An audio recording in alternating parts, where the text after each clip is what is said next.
Hello and welcome to our YouTube channel U R academy. दोस्तों, आज हम chemistry का नया चैप्टर स्टार्ट करेंगे। इससे पिछले वाले सेशन में हमने केमिस्ट्री का इंट्रोडक्शन वाला चैप्टर लिया था। उसमें मैंने आपको केमिस्ट्री के बारे में बताया कि केमिस्ट्री शब्द कहाँ से आया, केमिस्ट्री के फादर कौन हैं, इन सब के बारे में हमने केमिस्ट्री के इंट्रोडक्शन वाले चैप्टर में बात की। आज हम केमिस्ट्री का नया चैप्टर स्टार्ट करेंगे, वो करेंगे केमिकल कंपाउंड। क्योंकि मैंने बताया था आपको केमिस्ट्री को 5 पार्ट में डिवाइड किया गया है। वो है एक inorganic chemistry, organic chemistry, physical chemistry, analytical chemistry and biochemistry. ये 5 पार्ट है केमिस्ट्री के। उनमें से हम स्टार्ट करेंगे पहले इनऑर्गेनिक केमिस्ट्री और उसका चैप्टर पढ़ेंगे हम केमिकल कंपाउंड, रासायनिक यौगिक। तो हम स्टार्ट करने जा रहे हैं इनऑर्गेनिक केमिस्ट्री। कौन सी केमिस्ट्री?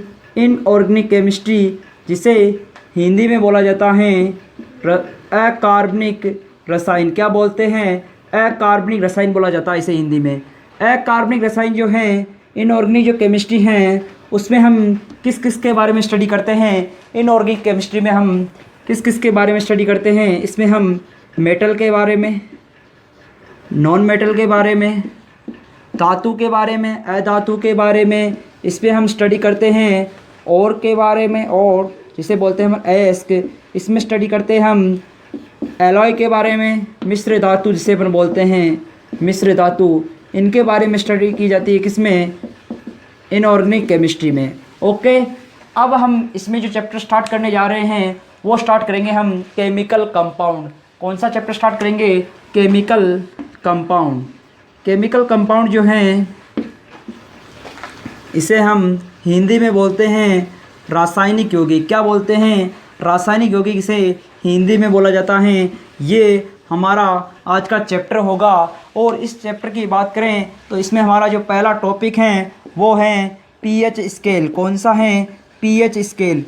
पीएच स्केल के बारे में लगभग सभी जानते हैं कि पीएच स्केल क्या होता है। पीएच स्केल में बस हम इतना ही जानते हैं कि अगर पीएच की वैल्यू 7 से कम है तो वो एसिड होगा, अगर पीएच की वैल्यू 7 से ज़्यादा है तो वो बेस होगा, अगर पीएच की वैल्यू 7 है तो वो न्यूट्रल होगा, उदासीन होगा। लेकिन मैं आपको आज पीएच के बारे में पूरा विस्तृत रूप से बताने वाला हूँ। देखिए आप, पीएच स्केल जो है उसकी फुल फॉर्म क्या होती है। फर्स्ट क्वेश्चन यही है कि जो पीएच है उसकी फुल फॉर्म क्या होती हैं। तो देखना, potential of hydrogen, potential of hydrogen जो है वो पीएच की फुल फॉर्म होती हैं। पोटेंशियल ऑफ हाइड्रोजन जो है वो पीएच की फुल फॉर्म है। और जो पीएच स्केल है उसके बारे में सर्वप्रथम किसने बताया? पीएच स्केल के बारे में सर्वप्रथम एक सोरेनसन नाम का वैज्ञानिक था। कौन? सोरेनसन नाम का वैज्ञानिक जो है उसने पीएच स्केल के बारे में सर्वप्रथम 1913 में 1913 में सर्वप्रथम सोरेनसन नाम के वैज्ञानिक ने पीएच स्केल के बारे में बताया। ठीक है, अब हम थोड़ा पीएच स्केल के बारे में पूरी विस्तृत चर्चा करते हैं कि पीएच स्केल क्या होता है। जो पीएच स्केल है वो हम एक पीएच स्केल बनाऊंगा आपके सामने, तो ध्यान से देखना पीएच स्केल को। जो पीएच स्केल है उसको ऐसे बनाया जाता है। देखना, ये होता है आपका पीएच स्केल। ये क्या है? पीएच स्केल है। ओके, यहाँ डाल दिए नंबर 0, 1, 2, 3, 4, 5, ये 6, ये 7 जो कि न्यूट्रल पॉइंट हैं, 8, 9, 10, 11, 12, 13 और ये लास्ट 14। अगर मैं बात करूँ, ये पीएच स्केल है, इसके बारे में बात करूँ आपसे, तो जो 7 नंबर वाला जो है पीएच वैल्यू जो 7 है, पीएच वैल्यू जो 7 है वो है न्यूट्रल। न्यूट्रल मतलब उदासीन। क्या है वो? उदासीन है। वहीं अगर मैं आपसे बात करूं कि 7 से कम मान वाला, तो वो है एसिडिक। क्या है? एसिडिक है। एसिडिक मतलब कि अम्लीय है। क्या है? अम्लीय हैं। ओके, अगर मैं बात करूं आपसे 7 से ऊपर वाले मान की और 14 से कम वाले मान की, तो वो होता है बेसिक। क्या होता है वो? बेसिक होता है, क्षारीय होता है। क्या होता है? क्षारीय होता है। ठीक है, इतना हम सब जानते हैं कि 7 से कम मान वाला एसिड होता है, 7 से ज़्यादा मान वाला बेस होता है, और जिसका मान 7 है वो होता है न्यूट्रल, उदासीन होता है। अब मैं अगर आपको और डिटेल में बताऊं तो अगर जिसका मान, जिसकी पीएच वैल्यू 0 से 3 के बीच में है, जिसकी पीएच वैल्यू 0 से 3 के बीच में है, वो स्ट्रॉन्ग एसिड होगा। कौन सा एसिड होगा? स्ट्रॉन्ग एसिड होगा। स्ट्रॉन्ग एसिड का मतलब है कि वो प्रबल अम्ल होगा। कैसा अम्ल होगा? वो प्रबल अम्ल होगा। ओके, वही बात करूँ मैं पीएच वैल्यू 4 से 6 के बीच में, 4 से 6 तक जिसकी पीएच वैल्यू है, वो कैसा होगा? वो वीक एसिड होगा। कैसा एसिड होगा? वीक एसिड होगा, मतलब कि दुर्बल अम्ल होगा। अब आप बोलोगे 6 से 7 के बीच वाला, 6 से 7 के बीच वाला भी दुर्बल अम्ल में ही आएगा। जैसे 6.5 आ जाए, 6.6 आ जाए, वो सब दुर्बल अम्ल में माने जाएंगे। वही बात करूँ मैं 7 से ज़्यादा वाले की, मतलब 8 से 10 तक की, 7.5, 7.2 सब कुछ इसमें आएगा, इस वाले में। ओके, तो ये हो जाएगा आपका वीक बेस। क्या हो जाएगा? वीक बेस, दुर्बल क्षार। क्या हो जाएगा? दुर्बल क्षार हो जाएगा। वही बात करूँ मैं 11 से 14 तक की, तो ये हो जाएगा आपका स्ट्रॉन्ग बेस। क्या हो जाएगा? स्ट्रॉन्ग बेस, प्रबल क्षार हो जाएगा, प्रबल क्षार हो जाएगा। ये लीजिए, मैंने पीएच स्केल को जो है अच्छी तरह से डिवाइडेशन कर दिया गया है कि इस वैल्यू से इस वैल्यू के बीच में अगर पीएच का मान होगा तो उसे क्या बोलेंगे अपन। ओके, अब मैं बात करता हूँ इनके एग्जाम्पल की। जो स्ट्रॉन्ग एसिड है वो कौन कौन से होते हैं, वीक एसिड कौन से होते हैं, वीक बेस कौन से होते हैं, और स्ट्रॉन्ग बेस कौन से होते हैं। जो मैं आपको एग्जाम्पल बताने जा रहा हूँ, कंपटीशन में क्वेश्चन यहाँ से बनने की बहुत ज़्यादा संभावना होती है, तो देखिए इनको ध्यान से। अगर मैं बात करूँ स्ट्रॉन्ग एसिड की, प्रबल अम्ल की, तो प्रबल अम्ल का एग्जाम्पल है H2SO4। H2SO4 जिसे अपन बोलते हैं सल्फ्यूरिक अम्ल। दूसरा एग्जाम्पल HCl, हाइड्रोक्लोरिक अम्ल। तीसरा एग्जाम्पल HNO3, नाइट्रिक अम्ल। सल्फ्यूरिक अम्ल H2SO4, हाइड्रोक्लोरिक अम्ल HCl, HNO3, नाइट्रिक अम्ल। ओके, वीक एसिड की बात करें तो ऑक्जेलिक एसिड, लैक्टिक एसिड,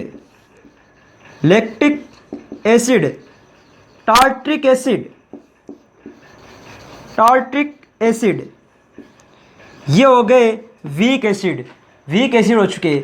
और ध्यान रखना, जो वीक एसिड होते हैं, वीक एसिड वो होते हैं जिन्हें हम खा सकते हैं, वो क्या होते हैं?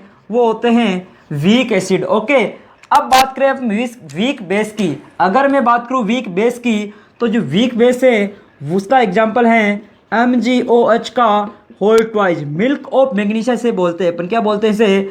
Milk of magnesia. क्या बोलेंगे?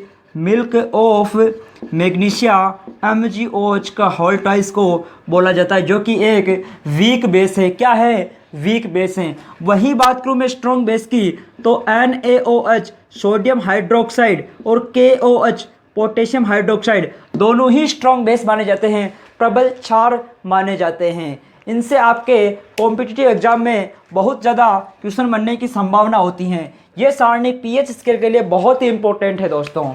ओके, क्या किसके लिए है ये? पीएच स्केल के लिए। पीएच स्केल के लिए इस सारणी को बिल्कुल रट लेना ऐसा का ऐसा। ओके, अगर मैं बात करूं, सबके एग्जाम्पल हो चुके हैं, एसिड कंप्लीट हो चुका है, बेसिक भी कंप्लीट हो चुका है, अम्ल और क्षार दोनों कंप्लीट हो चुके हैं। बात कर लूँ मैं न्यूट्रल की, उदासीन की, तो उदासीन का एग्जाम्पल है आशुत जल। क्या है? आशुत जल जो है डिस्टिल्ड वाटर जिसे अपन बोलते हैं, जो कि बैटरियों में भरा जाता है। किस में भरा जाता है? बैटरियों में भरा जाता है, वो होता है आशुत जल, वो उदासीन है। क्या है? उदासीन का एग्जाम्पल, न्यूट्रल का एग्जाम्पल है आशुत जल।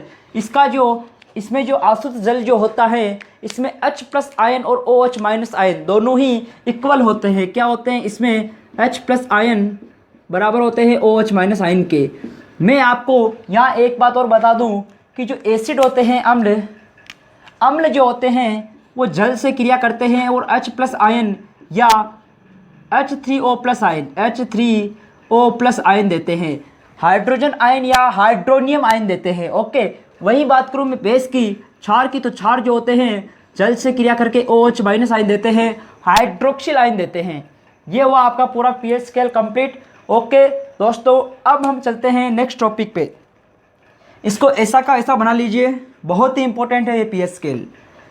ठीक है, अब चलते हैं अपन नेक्स्ट टॉपिक पे। अगला टॉपिक डाल दीजिए एसिड और बेस में अंतर, अम्ल और क्षार में अंतर बताइए। तो एक तरफ डाल दीजिए एसिड, एक तरफ डाल दीजिए बेस, अम्ल और क्षार। मैं बात करूं अगर अम्ल की, किसकी बात करूं, एसिड की बात करूं, और बात करूं मैं बेस की, क्षार की बात करूं, दोनों में अंतर देखना है अपन को, क्या अंतर होता है इनमें। इनमें अंतर देखिएगा, जो एसिड होता है, एसिड होता है, मैं 4 अंतर बताऊंगा, इनमें मोस्ट होंगे चारों के चारों अंतर देखना।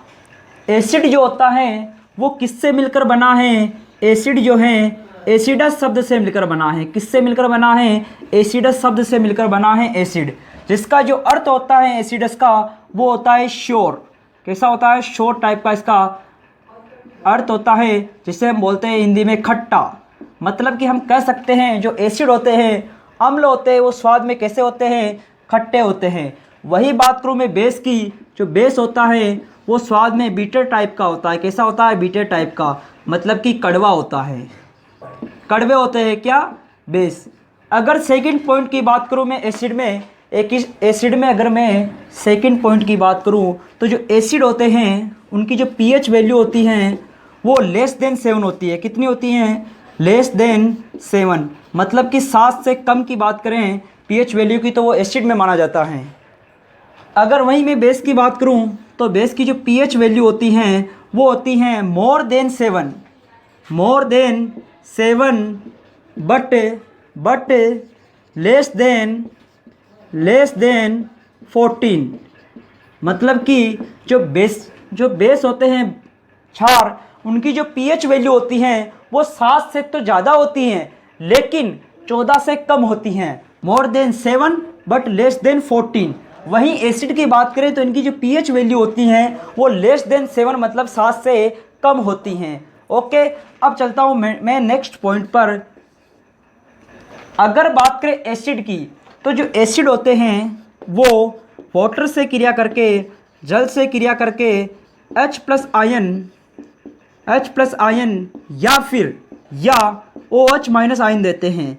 H प्लस आयन या OH माइनस आयन जो एसिड होते हैं वो वाटर से क्रिया करते हैं और H प्लस आयन या फिर H3O प्लस आयन देते हैं, H3O प्लस आयन देते हैं। वही बात करूँ अगर मैं बेस की तो जो बेस होते हैं वो वाटर से क्रिया करते हैं, जल से क्रिया करते हैं और क्या देते हैं, OH माइनस आयन देते हैं, OH माइनस आयन देते हैं। अगर H प्लस आयन के बारे में बात करें तो जो H प्लस आयन है उसको बोला जाता है हाइड्रोजन आयन। कौन सा आयन बोलते हैं, hydrogen ion. H3O plus ion की बात करें तो इसे बोलते हैं हाइड्रोनियम आयन। कौन सा आयन बोलते हैं, हाइड्रोनियम आयन। वही बात करूँ OH माइनस आयन की तो इसे बोला जाता है हाइड्रोक्सिल आयन। कौन सा बोलते हैं, हाइड्रोक्सिल आयन बोला जाता है इसे, OH माइनस आयन को। अब मैं इनके अंतर के लास्ट पॉइंट की बात कर रहा हूँ, फोर्थ पॉइंट जो सभी जानते हैं। जो एसिड होता है वो लिटमस पेपर पर ब्लू को रेड कर देता है, जबकि जो बेस होता है वो रेड को ब्लू में कन्वर्ट कर देता है। देखना वो कैसे। लिटमस पेपर जो कि नेचुरल इंडिकेटर होता है, लिटमस पेपर जो कि नेचुरल इंडिकेटर होता है, उसको जो एसिड होता है वो ब्लू को एसिड जो होता है वो रेड में चेंज कर देता है। वही बात करें बेस की तो जो बेस होता है वो रेड को लिटमस पेपर के लाल रंग को जो बेस होता है वो किस में चेंज कर देता है, वो ब्लू में चेंज कर देता है। किस में चेंज कर देता है, ब्लू में चेंज कर देता है। ये थे इनके अंतर के चारों पॉइंट। ध्यान रखना, चारों पॉइंट बहुत इंपॉर्टेंट हैं, इनको ऐसा का ऐसा लिख लेना। अगर बात करें हम इनके मेन अंतर की, जो कि ये चारों हैं, इनके अलावा बहुत सारे अंतर हैं लेकिन इनको तो आपको याद रखना ही है। ठीक है, अब चलते हैं अपन नेक्स्ट पॉइंट पर। एसिड और बेस के बारे में आगे बात करते हैं हम।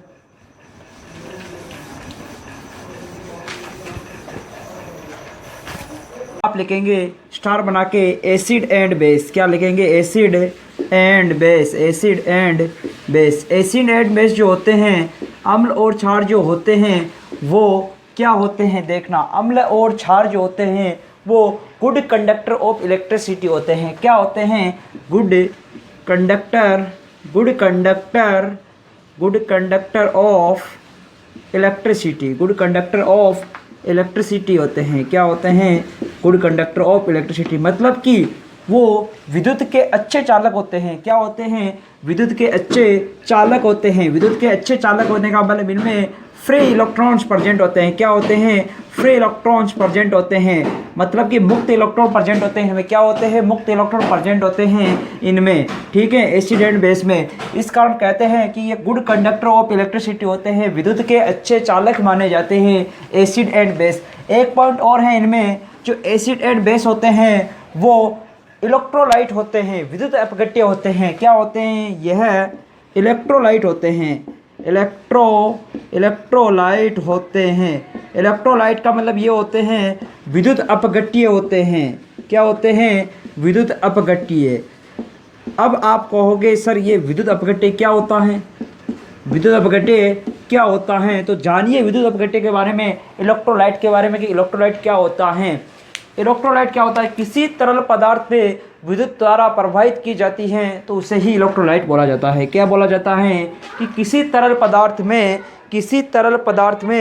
विद्युत द्वारा प्रवाहित की जाए तो उसे क्या बोलते हैं? हम इलेक्ट्रोलाइट बोलते हैं। विद्युत द्वारा प्रवाहित की जाए, तरल पदार्थ है उसमें विद्युत द्वारा प्रवाहित कर रहे हैं, उसे क्या बोल रहे हैं? हम इलेक्ट्रोलाइट बोल रहे हैं। ओके, एसिड एंड बेस वो तरल पदार्थ हैं जिनमें विद्युत द्वारा प्रवाहित की जा सकती है, इनके अंदर विद्युत द्वारा प्रवाहित की जा सकती है, इस कारण इन्हें इलेक्ट्रोलाइट बोला जाता है। ठीक है, अब चलते हम नेक्स्ट टॉपिक की ओर। अगला टॉपिक जो अपना है वो है लिटमस पेपर। क्या है? Litmus paper. लिटमस पेपर अगला हेडिंग डाल दीजिए। लिटमस पेपर के बारे में हम थोड़ी बात करेंगे। जो लिटमस पेपर होते हैं वो किस कलर के होते हैं? पहली बात इनके बारे में ये है, पहले हेडिंग डालिए लिटमस पेपर। कौन से paper? Litmus paper. Litmus paper जो होते हैं उनका जो नेचुरल कलर कैसा होता है? पहली बात आती है कि इनका नेचुरल कलर कैसा होता है। तो लिटमस पेपर का जो नेचुरल कलर होता है, प्राकृतिक रंग, नेचुरल कलर जो होता है इनका वो कैसा होता है? वो होता है पर्पल। कैसा होता है? पर्पल होता है इनका नेचुरल कलर, पर्पल होता है। इनका लिटमस पेपर का प्राकृतिक जो रंग होता है वो पर्पल कलर का होता है, पर्पल होता है। ओके, अब बात करूं मैं लिटमस पेपर के बारे में, तो लिटमस पेपर जो होते हैं वो थैलोफाइटा से बनाए जाते हैं। किससे बनाए जाते हैं? ये बनाए जाते हैं थैलोफाइटा से। थैलोफाइटा से बनाए जाते हैं। किससे? थैलोफाइटा से। अब बात करूं मैं थैलोफाइटा क्या होता है, तो थैलोफाइटा जो है एक थैलस होता है। क्या होता है? थैलस होता है। देखना, मैं अगर बात करूं थैलोफाइटा के बारे में, मतलब कि एक थैलस बोल सकते हैं, क्योंकि इनका जो बॉडी स्ट्रक्चर होता है थैलोफाइटा का वो किस प्रकार का होता है? थैलस प्रकार का होता है। इनका बॉडी स्ट्रक्चर जो होता है, बॉडी स्ट्रक्चर जो होता है वो थैलस के प्रकार का होता है। कैसा होता है? थैलस प्रकार का होता है। ओके, ऐसे प्लांट होते हैं ये थैलोफाइटा, एक ऐसे प्लांट होते हैं जिनका बॉडी स्ट्रक्चर जो होता है, शरीर की जो संरचना होती हैं वो थैलस के प्रकार की होती हैं। ओके, अब बात करते हैं अपन कि थैलस क्या होता है। थैलस क्या होता है? कि थैलस के प्रकार के तो होते हैं, लेकिन थैलस क्या होता है? थैलस के बारे में अगर मैं कहूँ तो थैलस एक ऐसा प्लांट होता है जिनमें ये पता नहीं चलता देखने पर कि इसमें पत्ती कौन सी है, स्टेम कौन सा है और इसमें रूट कौन सी है। पत्ती, जड़ और तने के बारे में इनमें पता ही नहीं चलता। लीफ, स्टेम एंड रूट इनके बारे में पता नहीं चलता कि ये कहाँ हैं, कौन से हैं। ये सब कुछ मिक्स होते हैं थैलस में। ओके, अब बात करूँ मैं थैलोफाइटा की, तो थैलोफाइटा का जो एग्जाम्पल है वो है लाइकेन। मतलब हम कह सकते हैं कि जो लिटमस पेपर जो होता है वो लाइकेन से बनाए जाते हैं। ठीक है, ये भी कह सकते हैं। उसकी स्टडी जो है वो कहलाती है लाइकेनोलॉजी। क्या कहलाती है? लाइकेन की स्टडी लाइकेनोलॉजी कहलाती है। और जो लाइकेन होते हैं वो एल्गी यानी शैवाल एल्गी एंड फंजाई। जो लाइकेन है वो एल्गी एंड फंजाई के बीच की योजक कड़ी है। के बीच की क्या है? योजक कड़ी। मतलब कि हम कह सकते हैं कि जो शैवाल और जो कवक हैं वो लाइकेन जो हैं शैवाल और कवक का मिश्रित प्लांट हैं। शैवाल व कवक का मिश्रित प्लांट कौन सा है? लाइकेन है। मिश्रित प्लांट बोल सकते हैं लाइकेन को, मिश्रित पादप। ओके, अब मैं बात करूं लाइकेन के बारे में और, तो लाइकेन जो हैं उसको एयर पोल्यूशन इंडिकेटर प्लांट बोला जाता है। क्या बोला जाता है लाइकेन को? एयर पोल्यूशन इंडिकेटर प्लांट बोला जाता है। किसे? लाइकेन को। ओके, ये वायु प्रदूषण के संकेतक माने जाते हैं लाइकेन। और अगर मैं छोटी सी बात करूं, जो एल्गी और जो फंजाई होते हैं, शैवाल और कवक, ये किस संबंध में रहते हैं आपस में? ये सिम्बायोटिक रिलेशन में रहते हैं, ये सहजीवन संबंध में रहते हैं आपस में। ठीक है, ये था आपको लिटमस पेपर के बारे में और थोड़ी बहुत स्टडी हमने लाइकेन के बारे में कर ली। अब चलते हैं अपन नेक्स्ट टॉपिक की ओर, जो कि आज का लास्ट टॉपिक है। बस उसमें आपको जो नोट लगा के कुछ नेचुरल इंडिकेटर के बारे में थोड़ी सी जानकारी लेनी है। अगर मैं आपसे बात करूं, क्वेश्चन है छोटे से, आपको अब नोट लगा के कुछ प्रीवियस ईयर एग्जाम्स में आए हुए एक दो क्वेश्चंस लिखने हैं, क्वेश्चंस की फॉर्म में नोट लिखने हैं, स्टार बना के वो देखना। आपको अब स्टार बना के कुछ पॉइंट लिखने हैं जो कि प्रीवियस ईयर एग्जाम्स में आए हुए हैं, वो देखना। आज देखना, जो 2000 का नोट है, 2000 का नोट वो किस डाई से बनाया जाता है? 2000 का नोट बनाने के लिए किस डाई का यूज किया जाता है? कमेंट बॉक्स में आप जल्दी से आंसर दीजिएगा। जो 2000 का नोट है वो फिनोप्थैलीन डाई के यूज से बनाया जाता है। कौन सी डाई के यूज से? फिनोप्थैलीन डाई के यूज से बनाया जाता है। क्या? 2000 का नोट। ओके, अब अगर मैं अगला क्वेश्चन करूं आपसे कि जो ट्यूमेरिक होती हैं, ट्यूमेरिक जो होती हैं, टर्मेरिक, अगला अगर मैं क्वेश्चन करूं आपसे कि जो टर्मेरिक होती हैं, टर्मेरिक जिसे अपन बोलते हैं हल्दी को बोलते हैं, टर्मेरिक किसे बोलते हैं? हल्दी को। हल्दी होती है, हल्दी किस कलर की होती है? येलो कलर की होती है।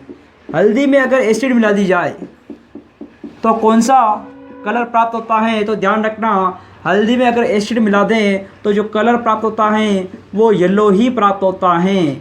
ओके, अगर हल्दी में, अगर टर्मरिक में, हल्दी में क्या मिला दें? हल्दी में मिला दें हम बेस मिला दें तो जो कलर प्राप्त होगा वो प्राप्त होगा रेड। कैसा प्राप्त होगा? रेड प्राप्त होगा। ये 3 जो पॉइंट थे इनसे प्रीवियस ईयर एग्जाम्स में क्वेश्चंस आए हुए हैं दोस्तों। तो ये ध्यान रखना, जो 2000 का नोट है वो फिनोप्थैलीन नामक डाई से बनाया जाता है और जो टर्मरिक है उसमें अगर एसिड मिला दें तो येलो कलर प्राप्त होता है। येलो कलर प्राप्त होने का मतलब कुछ समझे? टर्मरिक का कलर भी येलो होता है और प्राप्त भी क्या हो रहा है? एसिड मिलाने पर येलो ही, मतलब कलर में नो चेंज हो रहा है, कुछ चेंज ही नहीं हो रहा। अगली बात करूँ, टर्मरिक में बेस मिला रहे हैं तो कलर जो होता है वो रेड चेंज हो जाता है, रेड हो जाता है, क्योंकि हल्दी का कलर येलो होता है और उसमें बेस मिलाया तो जो कलर है वो रेड प्राप्त हो गया। ये था दोस्तों आज का आपका लेक्चर। अगर आपको आज का सेशन पसंद आया हो तो लाइक करें और वीडियो को अधिक से अधिक शेयर करें, कमेंट करें और चैनल को अधिक से अधिक सब्सक्राइब करें दोस्तों। आज के लिए इतना ही, अब मिलेंगे अपन नेक्स्ट वीडियो में। Thank you so much.